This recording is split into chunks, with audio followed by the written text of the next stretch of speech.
오늘 추수감사절입니다. 전 감을 보면 그렇게 기분이 좋아요. 호박도 마음이 푸근한데 감이랑 호박이랑 어쨌든 과일로 풍성하게 예배 제단을 꾸밀 수 있어서 너무 기쁩니다. 뭐 과일이 있기 때문에 감사하는 게 아니라 오늘 우리가 예배 전에 불렀던 찬송, 그래도 감사, 그래서 감사, 그럼에도 불구하고 감사. 어쨌든 감사. 항상 기뻐하라. 쉬지 말고 기도하라. 범사에 감사하라. 이는 그리스도 예수 안에서 너희를 향하신 하나님의 뜻이니라. 우리가 하나님의 백성이라면 어떠한 상황 가운데 늘 어떠한 처지에 놓인다 할지라도 감사하는 그런 믿음의 고백이 있어야 될 줄로 믿습니다. 그렇기 때문에 감사의 이 빈도, 감사가 얼마나 많으냐는 우리가 얼마나 행복한 삶을 살아가냐, 그렇지 못하느냐 척도인 것 같습니다.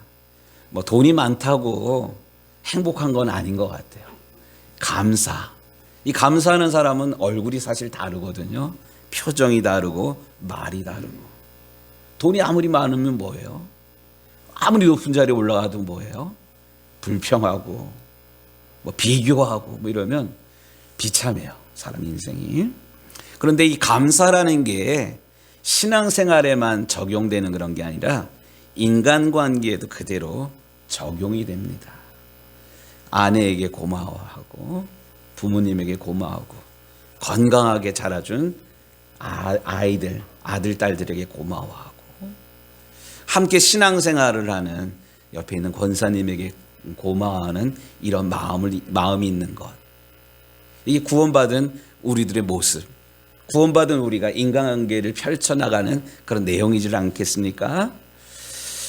새 친구가 있었다고 합니다. 이 새 친구의 이름은 만약에, 때문에, 불구하고 이런 이름이 각각인 그런 친구가 있었어요.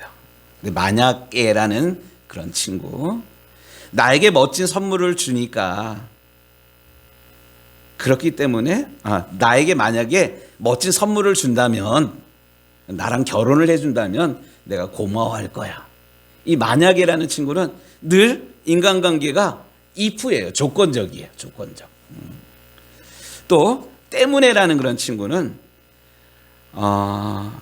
그녀가 나에게 늘 애교를 부리고 친절을 베풀었기 때문에 고마워. 이 친구는 늘 때문이에요. 내가 감사하는 게 무슨 뭐뭐하기 때문이야. 내가 받은 게 있기 때문에. 그런데 불구하고라는 그런 친구는 내가 어떤 조건이나 자격 때문에 사랑을 하거나 사랑을 받는 것이 아니라 아무 조건 없이 나는 사랑을 하고 또 사랑받고 있다. 이 고백을 하는 친구, 불구하고라는 그런 친구. 여러분들의 삶 가운데는 때문에, 만약에 이 친구가 더 많아요. 그럼에도 불구하고 감사합니다. 고마워요. 이런 생각이 드는 친구가 더 많아요. 대부분 뭐뭐 때문에 혹은 뭐뭐 해준다면 조건이 붙는 그런 인간관계가 우리가 더 많은 것 같아요. 근데 오늘 우리가 읽은 성경 본문은 순서에 따라 쭉 읽고 있는데 성경에서 가장 이상적인 인간관계 또 친구관계의 모델이 나와요. 이 사람들은 누구냐면 다윗이랑 요나단입니다. 다윗. 우리가 지금까지 다윗에 대한 이야기는 참 많이 했어요. 믿음으로 살아온 하나님 마음에 합한 사람 다윗. 그 친구의 그 친구라고.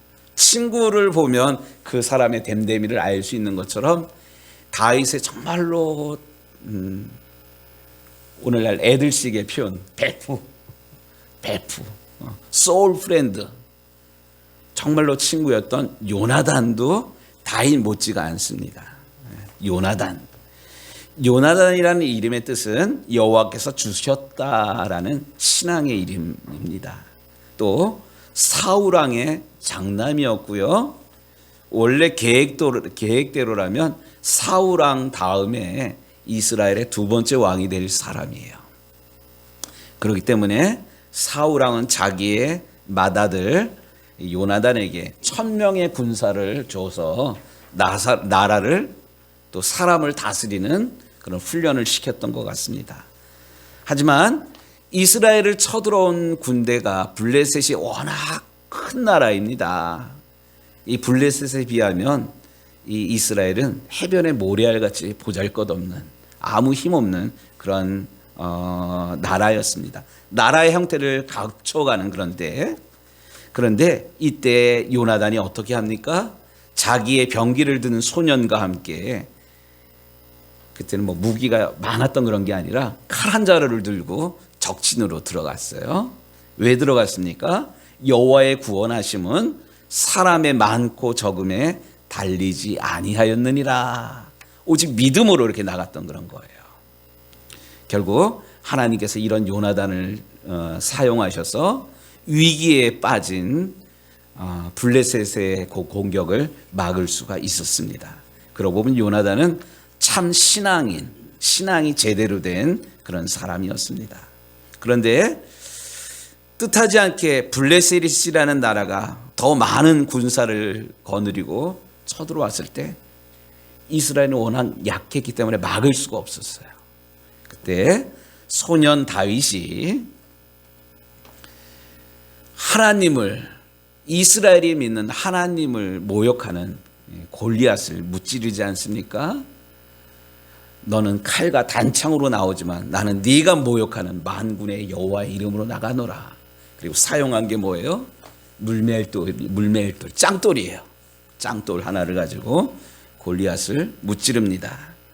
그런데 이때 요나단이 이 광경을 사실 잘 보고 있었는데, 하나님께서 다윗을 통하여서 대적들을 무찌르는 걸 보면서 하나님께서는 나보다도 이 다윗을 귀하게 쓰시는구나. 하나님의 일하심을 이 요나단은 분별했어요. 사실 사울 왕이 다윗을 미워했던 이유가 무엇입니까? 사람들이 다윗을 칭찬하잖아요. 사울이 죽인 사람은 천천히요, 다윗이 죽인 자는 만만이다. 네? 사람들이 왕인 나에게 박수를 보내는 게 아니라 다윗에게 박수를 보내니까 위기의식을 느낍니다. 이 다윗이 이러다가 내 자리 뺏어가는 것 아니야? 그래서 어떤 수를 써서라도 이 자라나는 새싹 다윗을 죽이려고 합니다. 그런데 가만히 보면 아버지 사울 왕이 위기의식을 느꼈던 것처럼 상식적인 면에서 보면 요나단도 내가 다윗만 없으면 내가 이스라엘의 두 번째 왕이 되는데 이 다윗이 나타나는 바람에 내가 왕이 안 될 수도 있는 그런 상황이에요. 그렇다면 아버지랑 힘을 합쳐가지고 이 다윗을 싹을 잘라버려야 되는 게 일반적인 그런 생각이잖아요. 근데 요나단은 그러질 않았습니다. 오히려 17절 말씀, 20장 17절 말씀을 보니까 다윗에 대한 요나단의 사랑이 그를 다시 맹세하게 하였으니 이는 자기 생명을 사랑함 같이 그를 사랑함이었더라. 요나단은 오히려 다윗을 사랑을 하는데, 다윗을 귀하게 여기는데 내가 내 생명을 사랑하는 것 같이, 내 목숨을 귀하게 여기는 것처럼 이 다윗을 귀하게 여기고 사랑했다는 사실입니다. 바로 오늘 말씀이 요나단이 얼마나 다윗을 사랑했는지를 알 수 있는 에피소드가 사실 나옵니다. 우리가 읽지는 않았지만 19장 4절 말씀에 보니까 사울 왕이 다윗을 계속 미워하고 다윗을 없애려는 그런 마음을 요나단이 가장 가까이서 봐서 알고 있습니다. 그래서 아버지의 마음을 돌이키려고 어느 날 밥 먹는 자리에서 다윗을 칭찬을 합니다. 19장 4절 말씀에 보니까 요나단이 아버지 사울에게 다윗을 칭찬하여 이르되 그는 왕께 득제하지 아니하였고 그가 왕께 행한 일은 심히 선함이니이다. 이러면서 은근슬쩍 이 다윗을 칭찬을 막 이렇게 했어요. 아버지의 마음을 이렇게 돌이키려고, 아버지의 굳어있는 마음을 부드럽게 하려고 다윗을 칭찬을 했더니만 이 말이 먹히는 그런 것 같아요. 이 이야기를 듣고 6절 말씀에 보니까 사울이 요나단의 말을 듣고 맹세하되 여호와께서 살아계심을 두고 맹세하거니와 그가 죽임을 당하지 아니하리라. 말이 먹히는 것 같았어요. 아버지도 정말로 다윗을 보니까 이런 용감하고 믿음이 든든한 나라를 사랑하는 청년이 없었던 거예요. 맞아. 내가 다윗을 안 죽여. 다윗을 안 죽인다고 하나님의 이름을 걸고 맹세를 합니다. 그러나 얼마 가지 않아서 이 다윗에 대한 시기심, 질투심이 자꾸만 불타올랐던 사울 왕은 자객을 보내 가지고 다윗을 죽이려고 그러고요. 자기의 두 딸을 다윗에게 준다고 그러면서 실제로는 주려고 그러는 게 아니라 적의 힘을 빌려 가지고 다윗을 죽이려는 그런 음모를 계속 꾸미게 됩니다. 그러니까 오늘 이제 본문 우리가 읽은 32절 말씀이 그 내용이에요. 그 다음 내용이에요. 요나단이 그의 아버지 사울에게 대답하여 이르되 그를 죽일 일이 무엇이니까? 그가 무엇을 행하였나이까? 아버지 이렇게 성실하고 충성되고 믿음직한 다윗을 왜 아버지는 죽이려고 그럽니까? 이번엔 칭찬이 아니라 아버지에게 직언을 했어요. 여러분들 이제 아버지잖아요. 여러분들 자녀가 다 커가지고 미처 내가 깨닫지 못한 것 이렇게 직언하면 여러분들은 어때요? 저도 아이들 기르면서 애들이 다 커가지고 직언을 할 때가 있어요. 그러면 좀 쑥스러워가지고 미안하다 야 뭐 이렇게 나와야 되는데 이 사울 왕은 지금 히스테리가 대단합니다. 33절 말씀 같이 보겠습니다. 사울이 요나단에게 단창을 던져 죽이려 한지라. 이 아버지가 제정신이 아니네. 다윗을 죽이려는 그것을 넘어서 자기 아들을 죽이려고 아들에게 창을 던지는 그런 거예요. 이런 아버지가 도대체 어디 있습니까? 이러니까 요나단이 덜컥 겁이 났어요. 자기가 죽는 게 겁이 난 게 아니라 자기의 친구, 자기 생명처럼 사랑한 이 다윗의 생명이 정말로 위기 가운데 놓여 있는 걸 알고 자리를 박차고 나옵니다. 그러고는 들로 나가서 자기 그 몸종을 하인을 데리고 들로 나가가지고 사냥을 갑니다. 근데 사냥을 간 게 아니라 우리 아버지가 지금 제정신이 아니고 너를 죽이려고 그러니까 너는 빨리 도망가라. 이런 서로 약속을 했어요. 신호를 짰습니다. 하나님 말씀 좀 확인하도록 하겠습니다. 35절 20장 35절에 아침에 요나단이 자기 아이를 데리고 다윗과 정한 시간에 들로 나가서 다윗과 약속한 그런 게 있는데 그게 뭐냐? 그 21절 말씀에 다윗이랑 요나단이 이런 약속을 미리 했습니다. 21절 말씀 좀 확인할게요. 아이를 보내어 가서 화살을 찾으라 하며 내가 짐짓 아이에게 이르기를 보라 화살이 내 이쪽에 있으니 가져오라 하거든 너는 돌아올지니 여호와께서 살아 계심을 두고 맹세하노니 내가 평안 무사할 것이요. 화살을 이렇게 쐈는데 이 화살이 아이가 있는 것보다 가까이 떨어지면 이 아이에게 화살이 앞에 있으니까 그거 가지고 오라 뭐 이렇게 얘기를 하면 이게 숨어있는 다윗에게 무슨 사인이냐면 안전하니까 돌아오라라는 그런 얘기예요. 그런데 반대로 22절 만일 아이에게 이르기를 보라 화살이 내 앞쪽에 있다 하거든 멀리 날아간 거예요. 내 길을 가라. 누구에게 내 길을 가라는 거예요? 그것을 숨어서 듣고 있는 다윗에게 빨리 도망가라는 거예요. 여호와께서 너를 보내셨음이니라.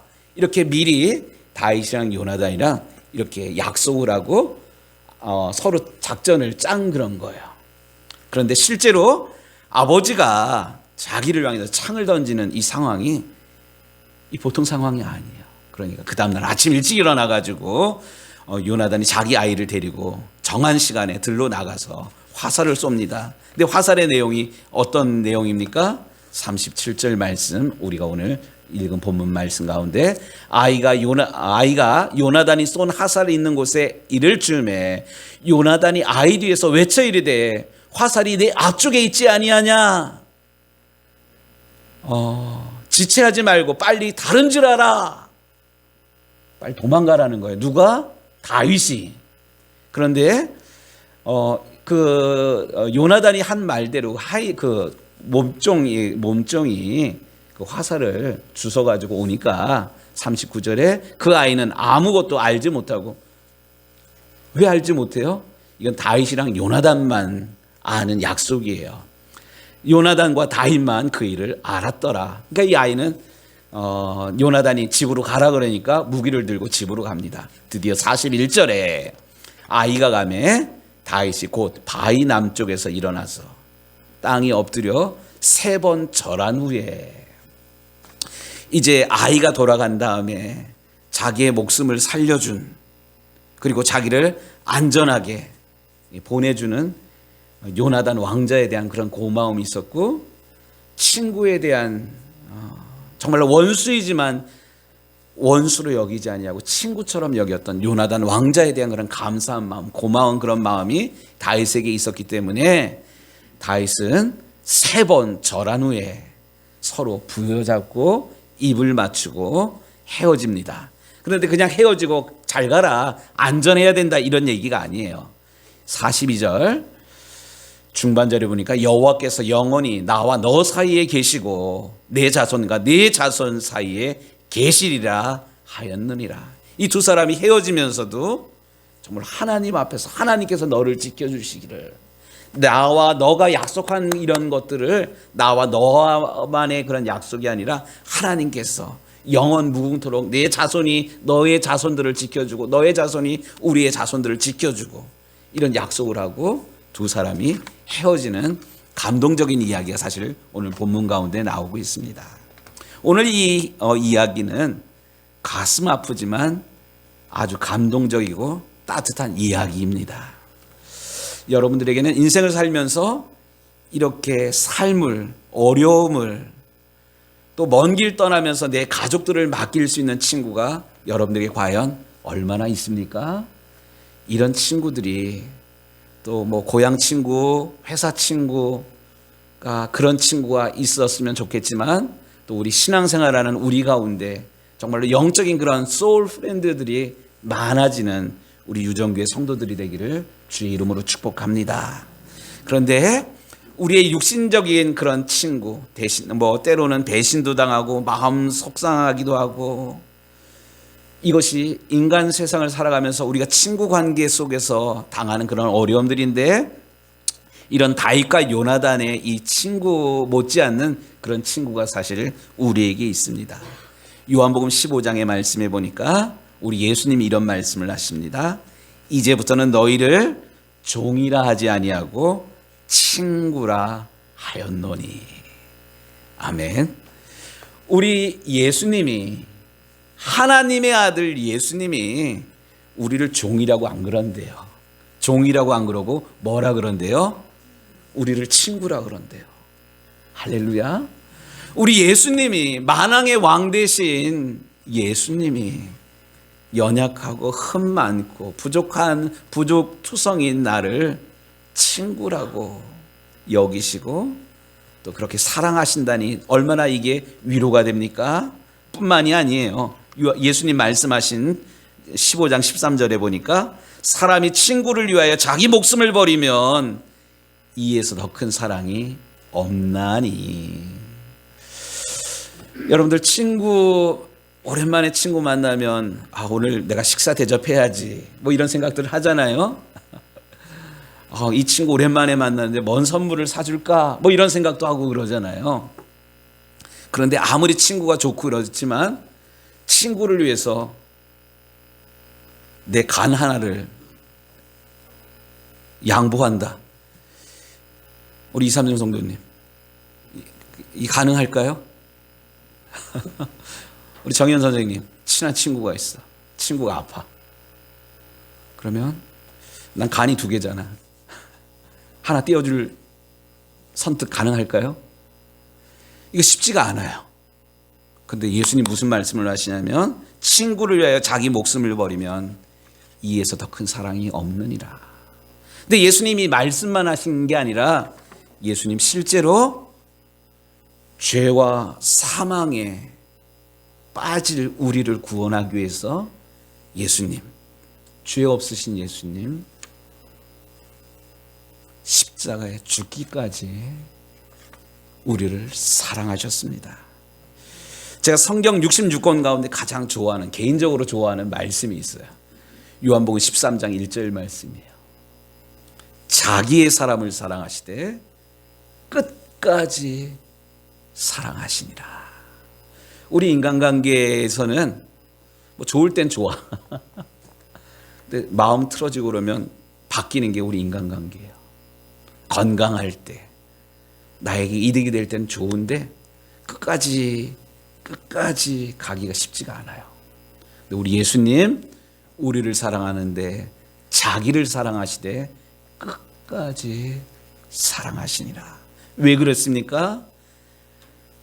그가 상함은 우리의 허물 때문이요.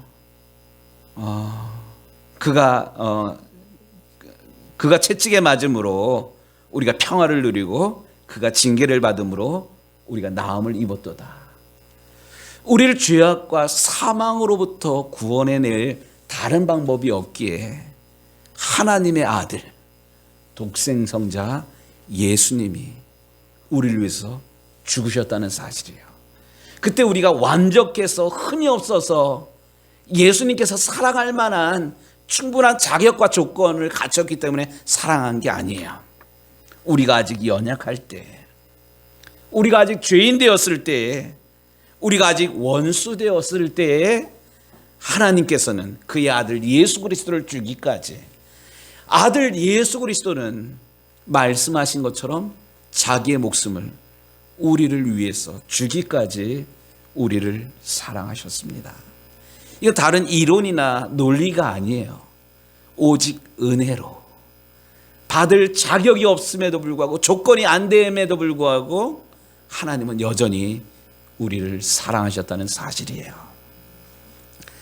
이번에 추수감사절을 준비를 했고요. 또 추수감사절 전에 한 2주, 한 20일 동안 우리가 다니엘 기도회를 통해서 은혜를 나눴어요. 특별히 우리가 은혜라는 그런 찬양을 사실 몇 번 불러서 알고 있는데, 그 은혜라는 그런 찬양을 작곡한 목사님 간증을 들으면서 참 마음이 뭉클했어요. 내가 당연하게 누려왔던 모든 것들, 그냥 어떻게 보면 당연한 것인데 알고 보니까 당연한 것이 아니라 하나님의 은혜였다. 그 목사님의 삶이 뭐 형통하고 부자하고 건강하고 뭐 이런 게 아니었어요. 그런데 지나온 시간들을 되돌아볼 때 당연한 것이 아니라 하나님의 은혜였습니다 라는 그런 고백을, 잔잔한 일상의 고백을 통해서 간증을 하는데 그렇게 은혜가 될 수가 없더라고요. 예, 그렇습니다. 우리가 2022년 살아왔는데 여러 가지 사실 일들이 우리에게도 있었어요. 그런데 우리가 노력해서, 우리가 수고했다고 우리가 이렇게 안전하고 건강하고 편안하게 예배 드리는 것이 아닙니다. 하나님께서 우리를 사랑하시고 우리에게 필요한 것들을 먹이시고 입히시고 공급해 주셨기 때문에, 뭐 농사로 지어 보셔서 알겠지만 뭐 심는다고 농사 추수하는 것 아니지 않습니까? 늦게까지 수고해야 돼요. 근데 늦게까지 수고한다고 열매 거두는 것 아니에요. 하나님께서 비를 때에 맞춰서 주셔야 되고, 햇빛을 주셔야 되고, 바람을 주셔야 되고, 하나님의 은혜가 있었기 때문에 이 곡식을 추수할 수 있었습니다. 이 곡식뿐만이 아니에요. 우리의 인생도 마찬가지입니다. 그런데 이러한 모든 추수를 넘어서 우리의 영혼이 오늘 밤 이 세상을 떠난다 할지라도 우리가 두려워하지 않습니다. 우리에게 믿음이 있기 때문에. 그 믿음이 무엇이에요? 우리 예수님이 우리를 사랑하시기에 우리의 죄와 허물을 용서하기 위해서, 구원하기 위해서 아무 조건 없이 십자가에 죽으셨기 때문에 그 보혈을 믿는 우리가 오늘 밤 이 세상을 떠난다 할지라도 죽음을 두려워하지 않는 것입니다. 아무쪼록 이 추수감사절 아침에 우리가 누려왔던 모든 것들을 당연하게 여기는 그런 것이 아니라 하나님의 은혜로, 값없이 베풀어 주신 하나님의 은혜로 기억하고 고백하고 하나님께 영광을 돌리는 기왕 은혜로 받은 것들 흘러보낸 복의 통로로 쓰임받는 우리 유정교회 모든 성도들이 되시기를 우리 주님의 이름으로 축복합니다.